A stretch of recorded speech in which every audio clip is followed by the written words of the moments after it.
సీతారాములటి మీ కొడుకు కోడలను తీసుకొచ్చి వాళ్ళ చేతుల మీదుగానేనా ఈ వివాహాలు జరిపించండి అమ్మా. మీ కొడుకు కోడల చేతుల మీదుగా వాళ్ళకి తాళిపుట్లు అందిస్తే ధనరాజు గారు లేని లోటు భర్తీ చేసిన వాళ్ళు అవుతారు.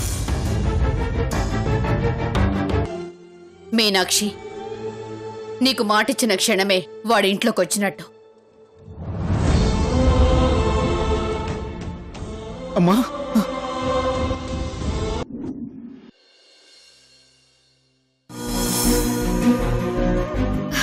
కనకం గారు, మాణిక్యం గారు, ఇదేంటిది ఇలా వస్తుంది? రండి. ఏమైంది దీనికి? యో కనకం గారు, కుంప తీసుకోవడం లేపుకుపోతున్నాడా ఏంటి? అయినా బుద్ధున్నాడు ఎవ్వడు దాన్ని లేపుకుపోడు, అది కన్ఫర్మ్. ఆదాలు తీసుకోవే. కనకం గారు, పద పద. మాణిక్యం గారు, కనకం గారు, వస్తున్నాం. రండి త్వరగా. గౌతమి, రా క్రిష్, రండి.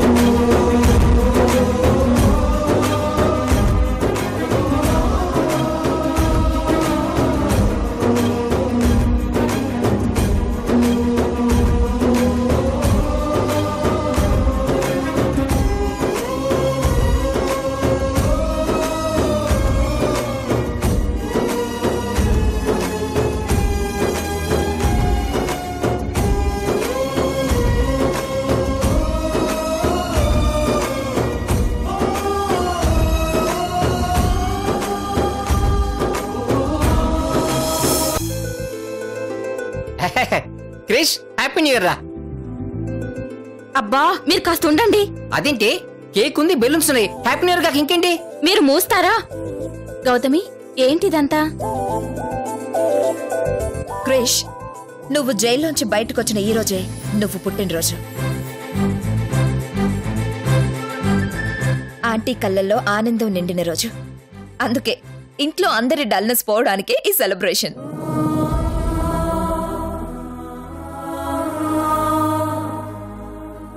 ఆంటీ, నేను ఇంట్లోకి వచ్చినప్పుడు ఈ ఇంటి పరిస్థితి వేరు.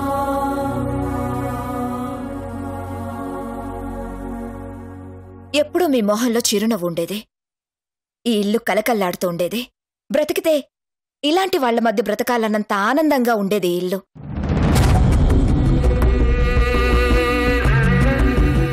కానీ ఒక్కసారిగా అంతా మారిపోయింది.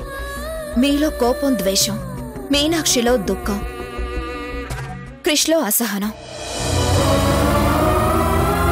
మనిషికి మనిషికి మధ్య కారణాలేవైనా అది కరెక్ట్ కాదండి.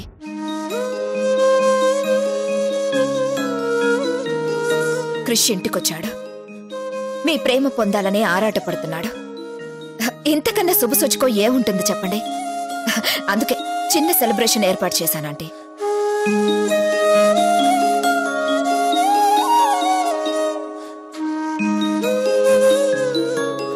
రేయ్, ఇంకా చూస్తావింట్రా? పదరా, పదండి.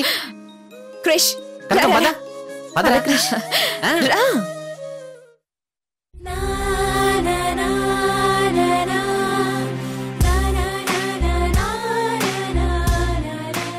క్రిష్, ఇంకా చూస్తున్నారేంటి? కేక్ కట్ చేయి.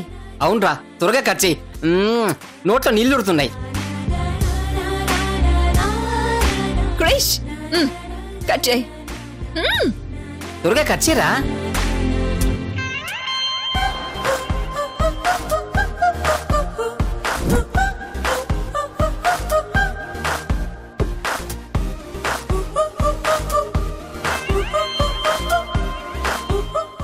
అలా చూస్తావేంట్రా? కేక్ పెట్టు.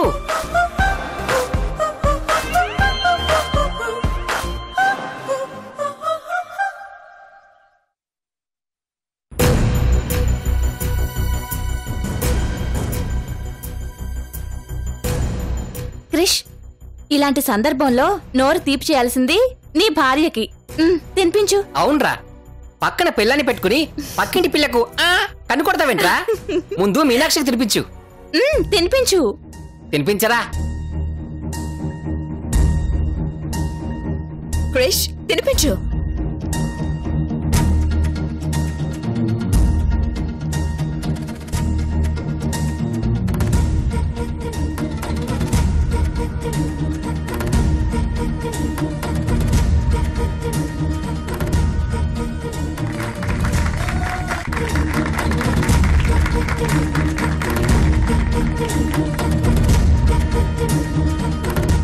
అమ్మా మీనాక్షి, అదే కేక్ మీ ఆయనకు తినిపించమ్మా.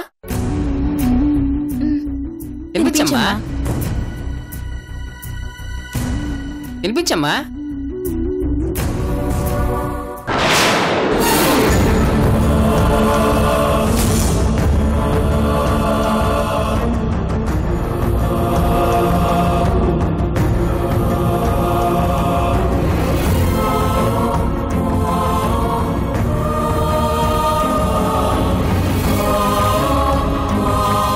నాకు స్వీట్ అంటే పెద్దగా ఇష్టం ఉండదు.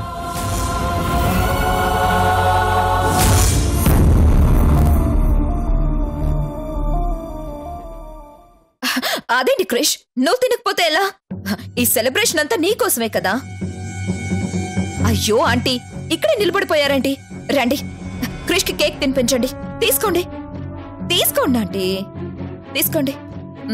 పదండి పదండి ఆంటీ, తినిపించండి తినిపించండి ఆంటీ, ప్లీజ్ తినిపించండి. పెట్టండి ఆంటీ.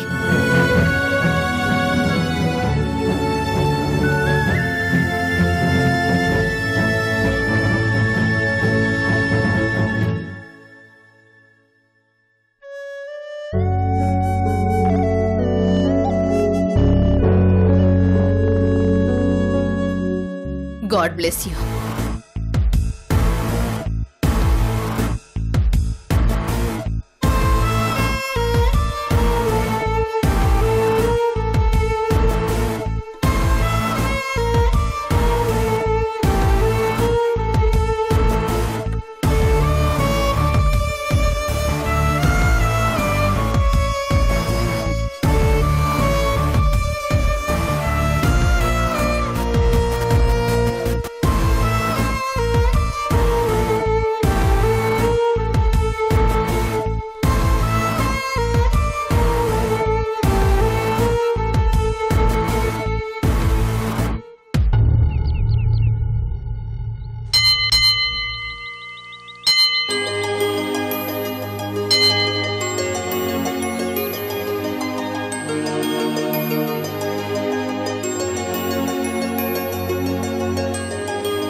రావు గారు, నిజంగా మనం అదృష్టవంతులు అండి.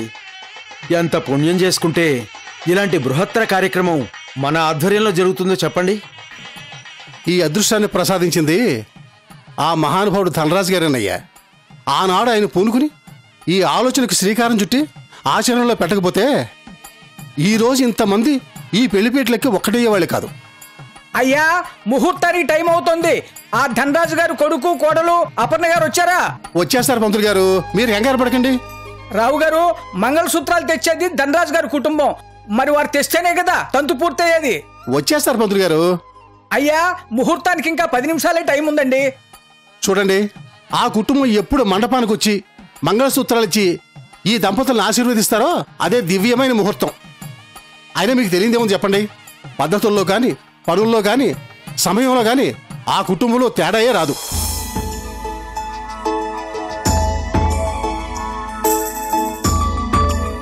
అయ్యా, ఆ ధనరాజు గారి ఫ్యామిలీ వచ్చేస్తున్నారయ్యా. వచ్చేసారా? వచ్చేసారా? చెప్పాను కదా, పదండి, పదండి. పదండి.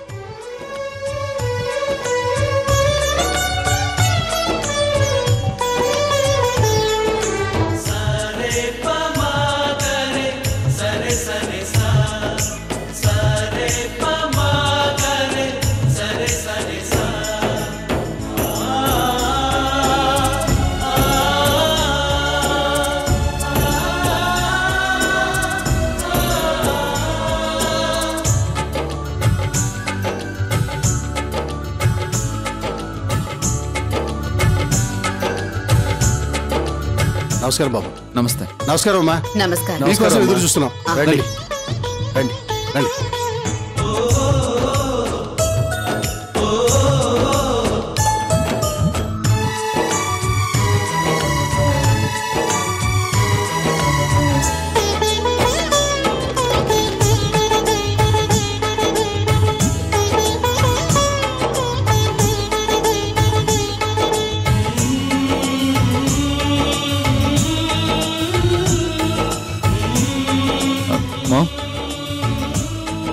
మనం ఏదైనా పెళ్ళికి వచ్చామా?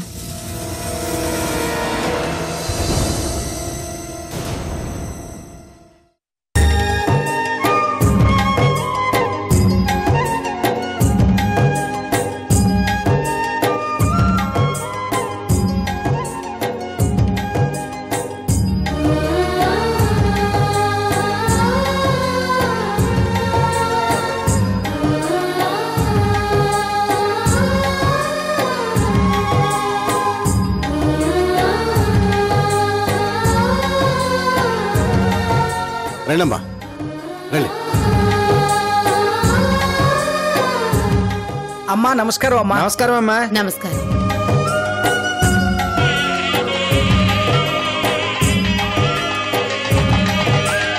తీసుకోండి పంతులు గారు. కూర్చోండి, కూర్చోండి. కూర్చోండి, అందరూ కూర్చోండి. చూసారా అమ్మా, ఈ మండపం ఎంత కళకళలాడుతుందో. ఇదంతా ధనరాజు గారి చలవేనమ్మా. ఇంట్లో ఒక్క పెళ్లి జరిగితేనే ఆ ఆనందానికి అవధులుండవు. అలాంటిది ఇంతమంది పెళ్ళిళ్ళు ఆయన ఆశీస్సులతో, మీ చలవతో, మీ కొడుకు కోడల చేతుల మీదుగా జరుగుతుంది. ఈ పుణ్యం ఊరికే పోదమ్మా. ఈ జంటల ఆశీర్వాద ఫలం మీ కొడుకుని దీవిస్తుంది, మీ కోడలను ఆశీర్వదిస్తుంది.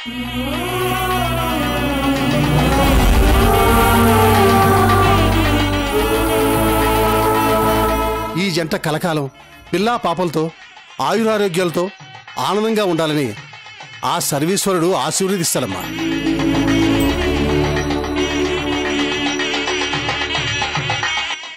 అమ్మా, కార్యక్రమం మొదలు పెడదామా? మొదలు పెట్టండి.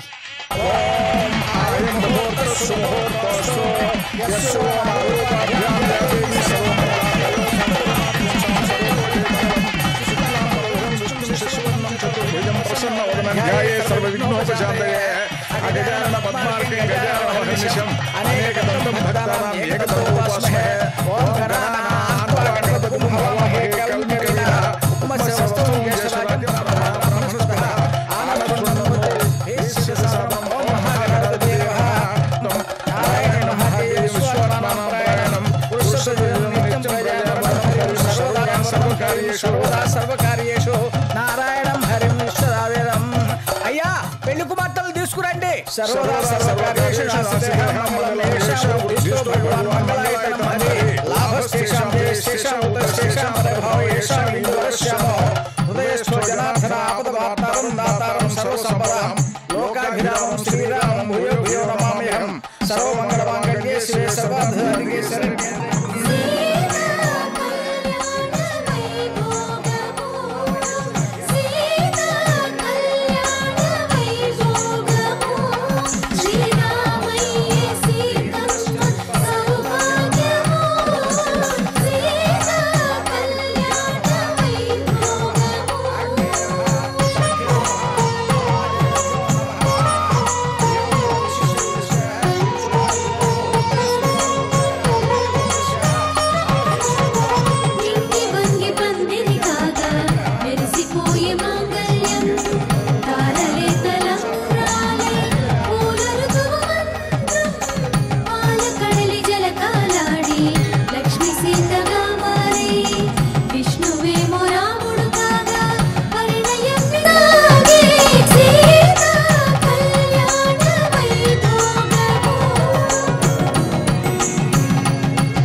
అమ్మా, ఈ సమాజంలో ఇద్దరు వ్యక్తులు ఒకటి కావాలంటే ఎన్నో అంతరాలు, ఎన్నో అవాంతరాలు. కానీ వీళ్ళు ఏకవటానికి అవేవీ అడ్డు రాలేదమ్మా.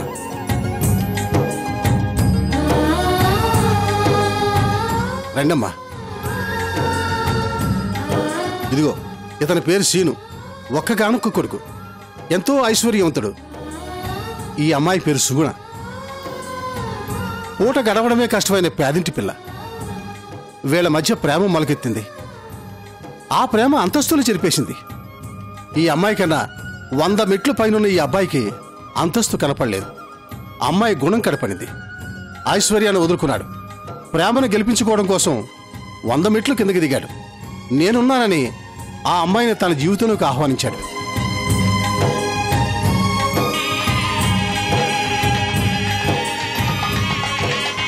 రండమ్మా. వీళ్ళని చూశారా? ఈ అమ్మాయి పుట్టుకతోనే ఆవిటిది. కానీ ఈ అబ్బాయికి ఆ ఆవిడితనం కనిపించలేదు. ఆ అమ్మాయిలో ఉన్న ప్రేమ ఒకటే కనిపించింది. ఆ ప్రేమకి ఆయువు పోశాడు. నలుగురికి ఆదర్శప్రాయుడయ్యాడు. రండమ్మా. ఈ అమ్మాయి పేరు రేవతి. కళ్ళు కనిపించవు, కానీ మనసుతో చూడగల శక్తి ఉంది అమ్మాయికి. ఆ మనసును గమనించాడు ఇతను. ఆ మనసులో చోటు సంపాదించుకోవాలని ఆరాటపడ్డాడు. కానీ దానికి ఒప్పుకోలేదు ఆ అమ్మాయి. నాది చీకటి ప్రపంచం, ఆ ప్రపంచంలో నుండి స్వాగతించలేను అని వాదించింది. కానీ ఆ ప్రేమ కిరణాల ముందు ఆ చీకటి చిత్తైపోయింది. నా కళతో నీకు ఈ ప్రపంచాన్ని చూపిస్తానని భుజం తట్టాడు. తనని పెళ్లి చేసుకుని వెలుగు చూపించబోతున్నాడు.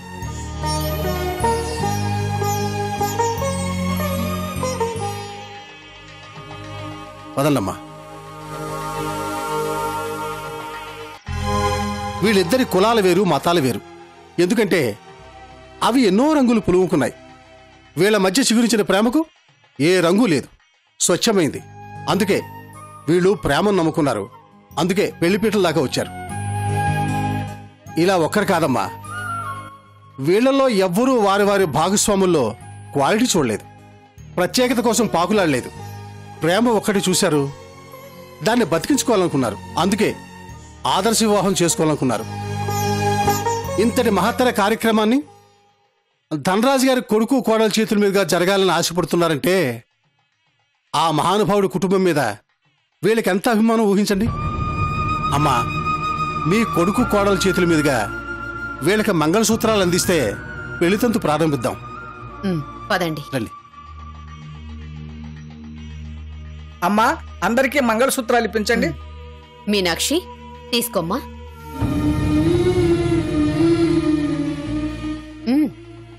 తీసుకోండమ్మా.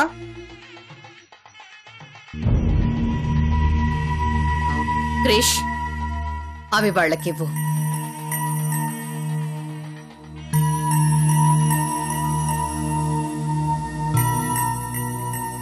ఈ బాబు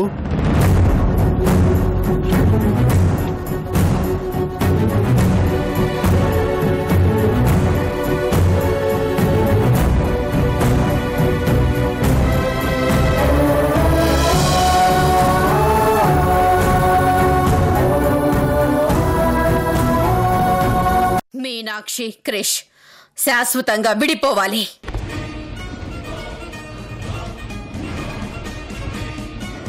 వీళ్ళిద్దరికీ విడాకులిప్పించాలని నిర్ణయించుకున్నాను.